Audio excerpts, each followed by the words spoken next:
Someone explain this to me, right?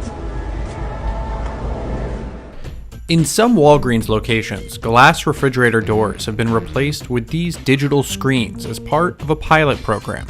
And some are taken to social media to say they don't like them. Could you open up the thing to get me some water? It's real inviting, like, oh, you yes. What's your thirst?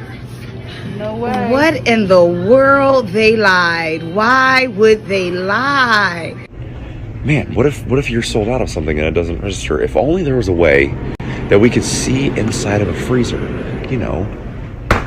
like a glass door. The technology comes from Cooler Screens. The CEO says he started the company when he saw the customer experience gap between shopping online and shopping in a physical store and wanted to bring these experiences together. We're creating this hybrid experience, right? You are shopping in a physical store and all the best that comes with it, right? Immediately you grab the product you want, it's readily available, but you get the benefit of, as if you're shopping online, of having all this richness of information and content and interaction. The company tries to create what they call a retail media network. Brands pay Cooler Screens to run ads. Retailers, such as Walgreens, share a cut from the advertising. Sensors and cameras are set up both inside and outside of the fridges to track consumer activities. And retailers were obsessed about digital transformation. And we gave them something very specific and tangible that was solving a real consumer problem and yet was bringing them real business benefits.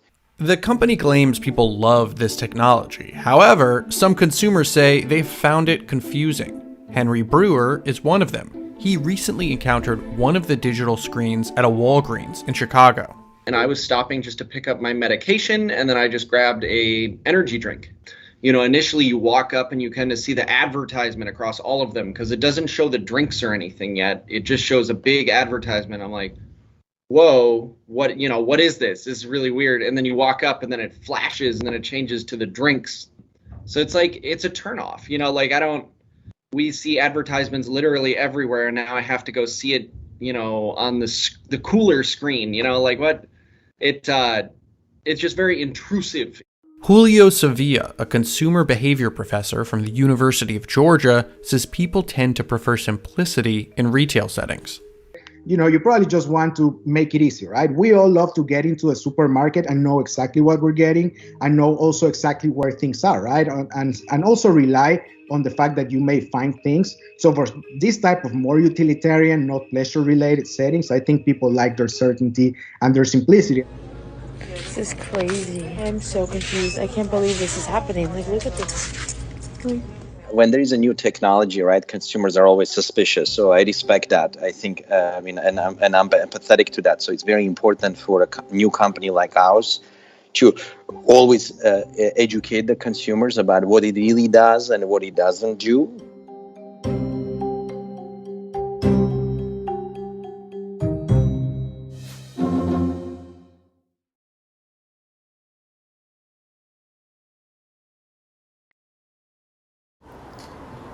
Call hello, Yahweh Ba'ashem Yahushai, Ba'ashem Yahushai, Baruch HaChodesh. Let the elders that rule well be counted worthy of double honor, especially they who labor in the word and doctrine. To the 12 tribes which are scattered abroad, greeting. In the wise words of Elder Apostle Tahar of Great Millstone, all roads lead to the RFID microchip, the C-HIP, outlined in Revelation chapter 13, verse 16 on down. You can see how Esau Edom, which is the biblical name of the so-called white man, is setting the digital stage. Technology is the study of craft. In a modern sense, the study of witchcraft. Now when you go to buy a drink, they bombard you with more advertisement to get people conditioned to technology. It's nothing more than witchcraft and control. Then they have a likely Israelite from the Northern Kingdom. He could be a terror, but we really don't know. Defending, saying, I think, I believe, which is all emotional type words. You know what I'm saying? I feel, I think. It shouldn't be like that. It's what does Yahweh Shai think? What do they say on the matter? Because all answers, all questions are in the scriptures. So it says here, getting to the article, unexpected item in the bagging area. Please place item in the bag. Please wait for assistance. If you've encountered these irritating alerts at the self-checkout machine, you're not alone. According to a bullshit survey last year of 1,000 idiots, shoppers, 67% said they'd experienced a failure at the checkout lane. Errors at the kiosks are so common that they have spawned dozens of memes and TikTok videos. All right, but yo, going back to that thing, notice how they said there's cameras and shit. It won't be long before, you can't buy or sell without the RFID microchip. Like, I mean, you could clearly see it at this point. A lie? So it goes here, we're in 2022, allegedly. One would expect the self-checkout experience to be flawless. We're not there at all, said Sylvain Charlebois. Who researched self-checkout. Customers aren't the only ones frustrated with the self-checkout experience. Stores have challenges with it too, which is beautiful. We love to see Babylon have issues. The machines are expensive to install, good, often break down and can lead to customers purchasing fewer items, beautiful. Stores also incur higher losses and more shoplifting at self-checkouts than at traditional checkout lanes with human cashiers. Despite the headaches, self-checkout is growing. In 2020, 29% of transactions at food retailers were processed through self-checkout, up from 23% the year prior. Why is that? Because of gradualism. All roads lead to the RFID microchip, from the wise words of Elder Apostle Tahar of Great Millstone, and on down. According to the latest data from Food Industry Association, FMI, this raises the question, why is this often problematic, unloved witchcraft technology taking over retail? Why? Because all roads lead to the RFID microchip. That's goddamn why. But it says here, making customers do the work, so modern day slavery. The introduction of self-checkout machines. Okay, this is where Esau tries to rewrite history, but take this with a grain of salt. The induction of self-checkout machines in 1986 was part of a long history of stores transferring work from paid employees to unpaid customers, a practice that dates back all the way back to slavery, Piggly Wiggly, the first self-service supermarket in the early 1900s. Instead of clerks behind a counter gathering products for customers, Piggly Wiggly allowed shoppers to roam the aisles, pick items off the shelves, and pay at the register. In exchange for doing more work, the model promised lower prices. Self-checkout, however, was designed primarily to lower stores' labor expenses. The system reduced cashier costs by as much as 66%, according to a 1988 article in the Miami Herald. The first modern self-checkout system, which was patented by Florida company CheckRobot and installed at several Kroger stores, would be almost unrecognizable to shoppers today. Customers scanned their items and put them on a conveyor belt. An employee at the other end of the belt bagged the groceries. Customers then took them to a central cashier area to pay. The witchcraft or technology was heralded as a revolution in the supermarket to get people conditioned to lead to the RFID microchip. Shoppers turned into their own grocery clerks or slaves as automated checkout machines shortened those long lines of carts and reduced market's personal costs. That's Esau's reasoning.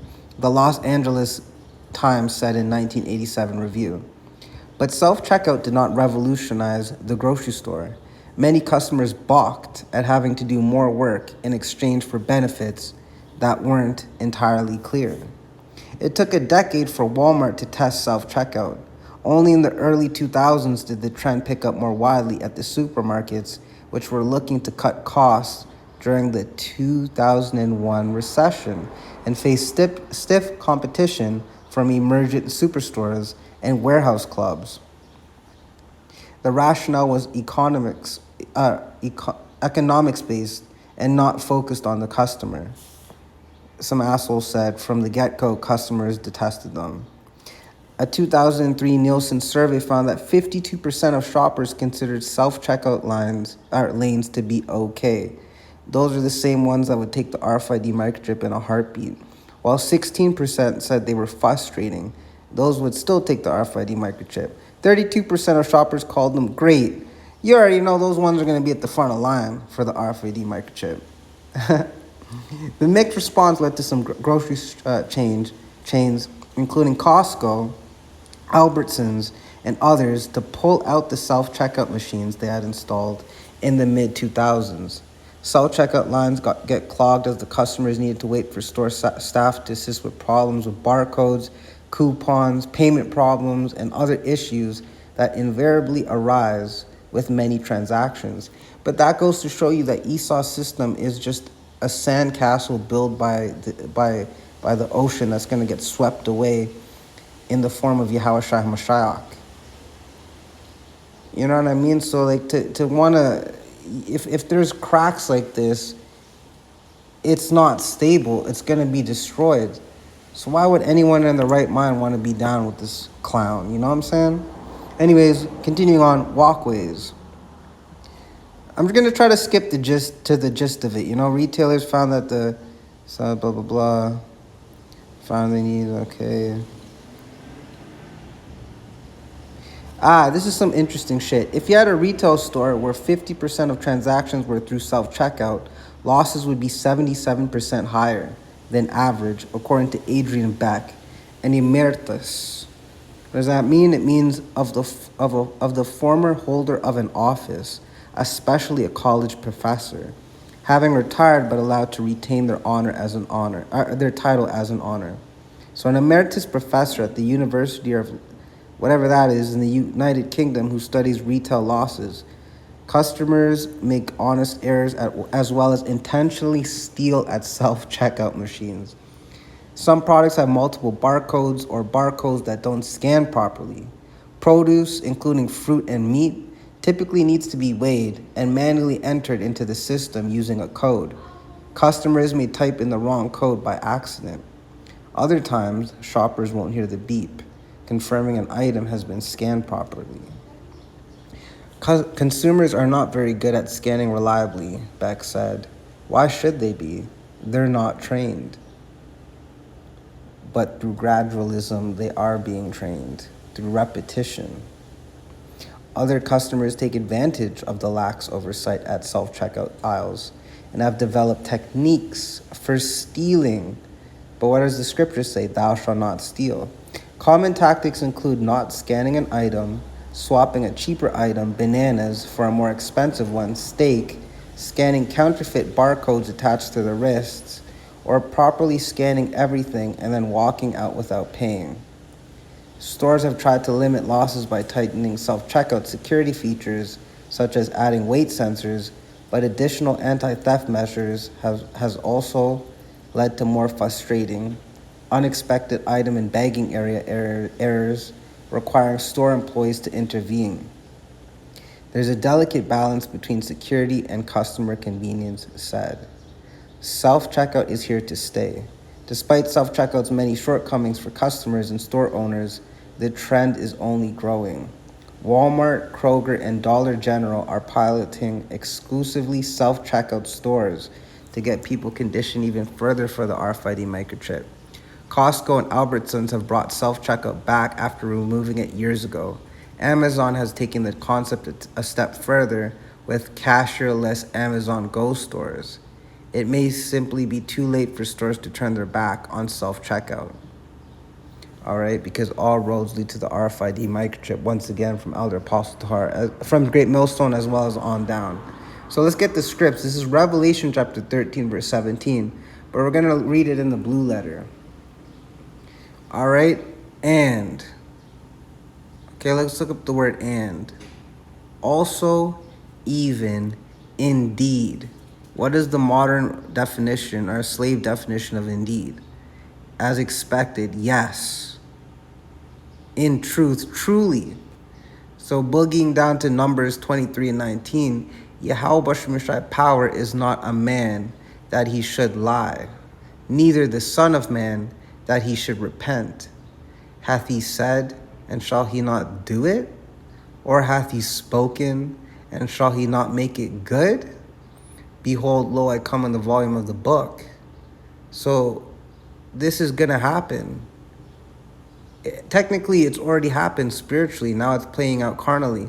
So Revelation 13 and 17, and so with that, like, verily, a truth that no man might buy or sell save he that had the mark. Okay? The sihip, the mark of the beast.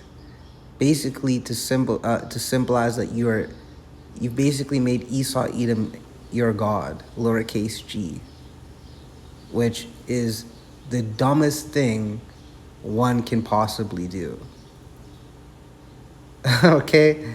Or at least it's up there. Turning your back on Yahweh Bashem Yeshai would probably be the dumbest thing, or it is the dumbest thing ever an Israelite can do.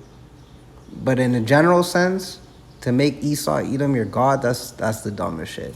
So it says here, or the name of the beast, or the number of his name. All right? Basically, you would come in the image of Esau Edom's ways, with deception, witchcraft, just carnality. But you see that no man might buy or sell. And why can't how will they be able to buy or sell unless they have the mark of the beast, the charagma? So you see, going back to this, why would all this stuff be leading? Like, we've even read in the article, they're operating at losses because it's not about money per se. They could just print money. It's about control. It's about ultimately prophecy being fulfilled. So with that, I hope y'all were edified. Shalom.